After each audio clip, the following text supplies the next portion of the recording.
Assalamualaikum warahmatullahi wabarakatuh. Shalom, Namo Buddhaya, Salam Kebajikan, Om Swastiastu, Wede Dontian. Perkenalkan, kami dari kelompok 7 dari 10 MIPA 2, dan kami ingin mempresentasikan tentang kerajaan Islam di Pulau Jawa. Dan di Pulau Jawa ini kita memilih kerajaan Demak. Sebelumnya perkenalkan anggota-anggota dari kelompok 7. Yang pertama itu ada Jessica Rumondang Korini Sinaga dengan nomor absen 22. Yang kedua ada Laila Ali dengan nomor absen 26. Yang ketiga ada Lintang Putri Narswari dengan nomor absen 27. Dan terakhir ada saya, Muhammad Raja, dengan nomor urut absen 28.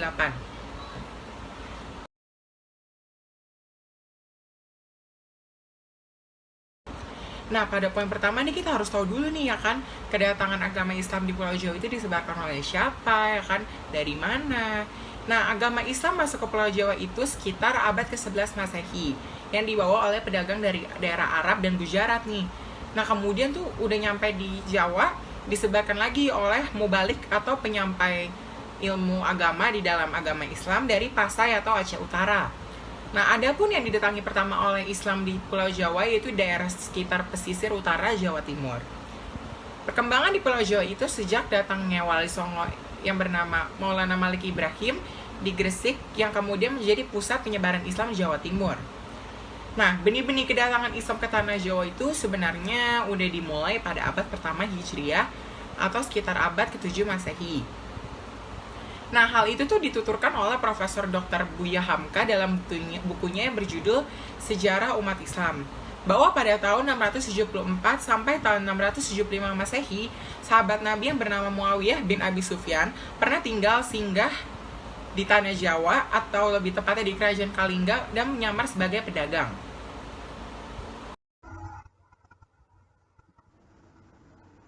Kerajaan Demak. Kerajaan Demak merupakan kerajaan Islam pertama dan terbesar di pesisir Pulau Jawa. Kerajaan ini berdiri pada tahun 1478. Kerajaan Demak merupakan pelopor penyebaran agama Islam di Nusantara lantaran dukungan para wali songo. Lokasi kerajaan Demak pada masa itu berada di tepi laut, tepatnya di Kampung Bintoro, yang saat ini telah menjadi bagian kota Demak di Jawa Tengah. Sebutan kerajaan pada periode ketika ada beribu kota di sana dikenal dengan Demak Bintoro. Pada masa Raja keempat, yaitu Sunan Prawoto, ibu kota dipindahkan ke Prawoto, dan untuk periode ini kerajaan disebut Demak Prawoto. Sepeninggal Sunan Prawoto, Arya Penangsang memerintah kesultanan yang sudah lemah ini dari Kadipaten Jipang, yang sekarang dekat dengan Cepu. Kota Raja Demak dipindahkan ke Jipang, dan untuk periode ini dikenal dengan sebutan Demak Jipang. Berdirinya kerajaan Demak didahului oleh runtuhnya Majapahit. Dalam tradisi Jawa, digambarkan bahwa Demak merupakan pengganti langsung dari Majapahit. Sementara Raja Demak, yaitu Raden Patah, dianggap sebagai putra Majapahit terakhir. Berikut ini adalah gambar peta letak Kerajaan Demak. Raja Pendiri Raden Fatah 1500 sampai 1518 dikenal juga sebagai Pangeran Jimbun. Ia diberi gelar Sultan Alam Akbar Al-Fatah.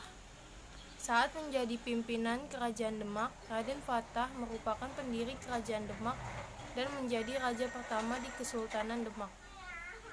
Di bawah masa pemerintahnya, Masjid Agung Demak didirikan di tengah alun-alun Demak. Raden Patah wafat pada tahun 1518 di Demak, Jawa Tengah.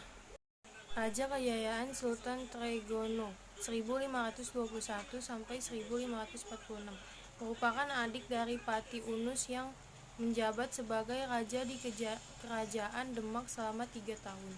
Sultan Trenggono dikenal sebagai raja yang gagah, berani, dan sangat bijaksana. Berkat keberaniannya, ia mampu memperluas wilayah kekuasaan Kerajaan Demak hingga ke Jawa Barat dan Jawa Timur. Sultan Trenggono bercita-cita untuk bisa menyatukan seluruh kawasan di Pulau Jawa di bawah Kesultanan Demak. Sultan Trenggono wafat pada tahun 1546 ketika melakukan ekspedisi perluasan kekuasaan Kesultanan Demak. Kasus pembunuhan terhadap Sultan Trenggono bermula ketika Sultan Trenggono melakukan penyerangan di Panarukan yang merupakan bagian dari wilayah kekuasaan Belambangan. Raja Keruntuhan Jaka Tingkir awalnya hanyalah menantu Sultan Trenggono. Ia tak memiliki hak apapun atas Demak. Namun, pada tahun 1568, setelah Sultan Trenggono wafat, ia mengumumkan kekuasaannya di Demak atas pilihan rakyat Demak.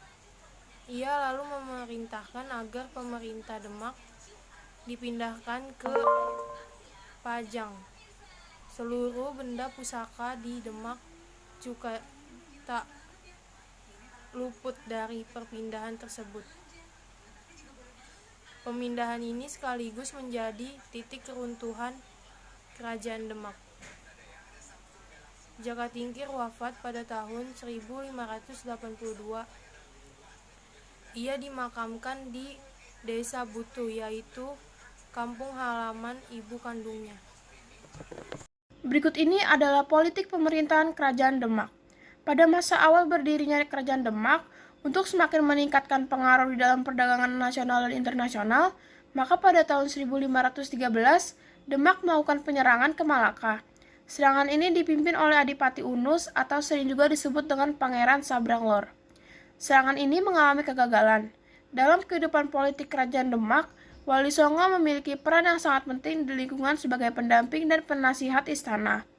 Peran paling menonjol adalah dari Sunan Kalijaga membawa Kerajaan Demak menjadi sebuah kerajaan yang bernafaskan teokrasi dan didasarkan pada hukum agama Islam. Sepeninggal Raden Patah, maka tahta dilanjutkan oleh putranya yaitu Pangeran Sabranglor atau Adipati Unus. Adipati Unus tidak lama menjabat sebagai raja, hanya sekitar 3 tahun. Adipati Unus ini tidak memiliki penerus, sehingga ketika ia meninggal, tahta Kerajaan Demak kemudian diperebutkan adiknya yang bernama Sekar Sedalepen dan Raden Trenggono. Sebagai negara maritim, peran Demak yang menjadi pelabuhan transit ini juga sangat strategis. Demak menjadi pelabuhan transit untuk daerah penghasil rempah-rempah di bagian timur dengan Malaka. Dari Malaka kemudian dibawa para pedagang ke kawasan barat. Di masa kepemimpinan Sultan Trenggono inilah ia berhasil membawa Demak ke masa keemasannya.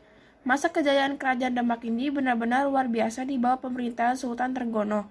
Kekuasaan Demak sangat luas mencapai daerah Jawa Barat yaitu Banten, Jayakarta, dan juga Cirebon. Bukan saja di daerah Jawa Barat, kekuasaan Demak juga mencapai daerah Jawa Timur dan Jawa Tengah. Selanjutnya adalah ekonomi Kerajaan Demak. Kerajaan Demak merupakan kerajaan dengan kehidupan ekonomi yang berbasis pada perdagangan maritim dan agraria. Kehidupan ekonomi Kerajaan Demak juga memiliki ambisi besar untuk menjadi negara maritim yang besar, dengan berusaha merebut Malaka dari Portugis.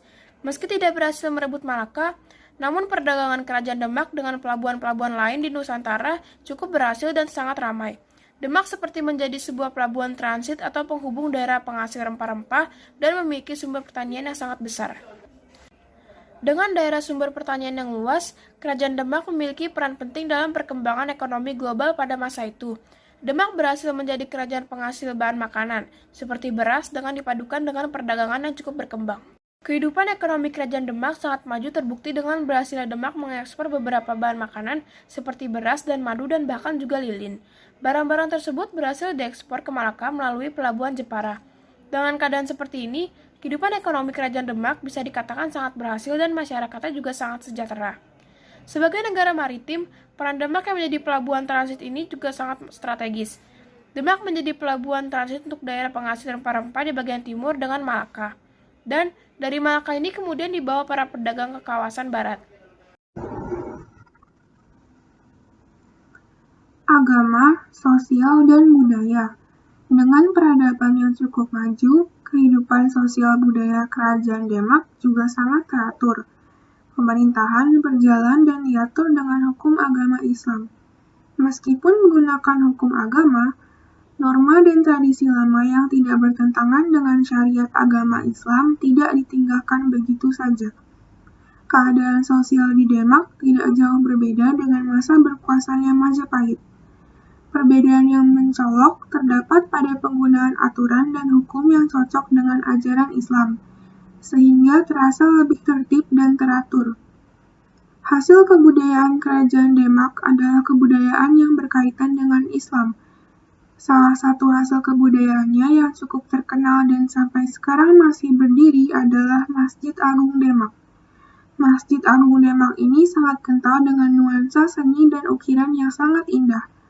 Selain Masjid Demak, ada beberapa peninggalan Kerajaan Demak yang berupa seni dan budaya, seperti perayaan Sekaten, yang merupakan akulturasi budaya Islam dengan seni budaya dan tradisi daerah.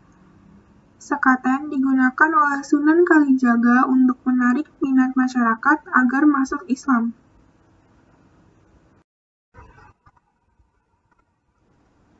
Peninggalan 1. Masjid Agung Demak. Masjid Agung Demak didirikan oleh Wali Songo, yaitu Sunan Kalijaga pada tahun 1479. Bangunan ini masih berdiri kokoh hingga saat ini. Meski sudah mengalami beberapa renovasi, bangunan ini juga menjadi salah satu bukti bahwa Kerajaan Demak pada masa silam telah menjadi pusat pengajaran dan penyebaran Islam di Jawa. Bangunan ini berada di Desa Kauman, Demak, Jawa Tengah. 2. Pintu Bledek. Bledek berarti petir. Oleh karena itu, pintu Bledek bisa diartikan sebagai pintu petir. Pintu ini dibuat oleh Ki Ageng Selo pada tahun 1466 dan menjadi pintu utama dari Masjid Agung Demak. Berdasarkan cerita yang beredar, pintu ini dinamai pintu Bledek tak lain karena Ki Ageng Selo memang membuatnya dari petir yang menyambar. Saat ini, pintu Bledek sudah tak lagi digunakan sebagai pintu masjid. Pintu Bledek dimuseumkan karena sudah mulai lapuk dan tua. Ia menjadi koleksi peninggalan Kerajaan Demak dan kini disimpan di dalam Masjid Agung Demak. 3. Soko Tatal dan Soko Guru. Soko Guru adalah tiang berdiameter 1 meter yang berfungsi sebagai penyangga tegak kokohnya bangunan Masjid Demak. Ada 4 buah Soko Guru yang digunakan masjid ini. Sunan Kalijaga membuat semua tiang tersebut sendiri. Hanya saja, saat ia baru membuat 3 buah tiang setelah masjid siap berdiri. Ia terpaksa menyambungkan semua tatal atau potongan-potongan kayu sisa pembuatan 3 Soko Guru dengan kekuatan spiritualnya dan mengubahnya menjadi Soko Tatal, alias Soko Guru yang terbuat dari tatal. 4. Beduk dan Kentongan. Beduk dan kentongan yang terdapat di Masjid Agung Demak juga merupakan peninggalan Kerajaan Demak. Kedua alat ini digunakan pada masa silam sebagai alat untuk memanggil masyarakat sekitar masjid agar segera datang melaksanakan sholat 5 waktu setelah azan dikumandangkan.